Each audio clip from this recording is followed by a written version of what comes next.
யாக்கோபு 1:12 சோதனையை சகிக்கிற மனுஷன் பாக்கியவான், அவன் உத்தமன் என்று விளங்கின பின்பு கர்த்தர் தம்மிடத்தில் அன்பு கூறுகிறவர்களுக்கு வாக்குத்தத்தம் பண்ணின ஜீவ கிரீடத்தை பெறுவான்.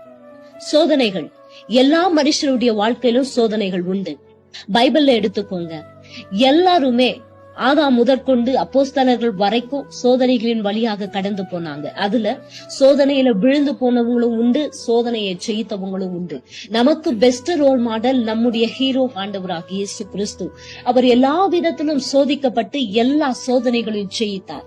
நாமும் கூட ஏதோ ஒரு வகையில சோதிக்கப்படுகிறோம். ஆண்டவர் ஏன் இந்த சோதனைகளை நம்முடைய வாழ்க்கையில அனுமதிக்கிறார் என்று நாம பார்த்தா, நம்மை உயர்த்துவதற்கு ஆண்டவர் வைக்கிற டெஸ்ட் தான் இந்த சோதனைகள். இந்த சோதனைகளிலும் நாம உத்தமமாய் நடந்து பொறுமையாய் சகித்து கொண்டா கர்த்தர் இந்த சோதனைகளின் மத்தியிலிருந்து தப்பித்துக் கொள்ளும்படியான போக்கை ஆண்டவர் நமக்கு உண்டாக்கி தருகிறார். இந்த பூமியிலும் பரலோகத்திலும் அதற்குரிய பலனை ஆண்டவரே நமக்கு தருகிறார்.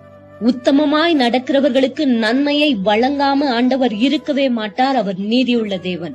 நீங்க உங்க சோதனைகளை எப்படி பாக்குறீங்க? ஆண்டவரை குற்றப்படுத்தி கொண்டு இருக்கிறீங்களா, இல்ல அதை சகித்து கொண்டு இருக்கிறீங்களா? அதை சகித்தீங்கன்னா நீங்க பாக்கியவான்கள்.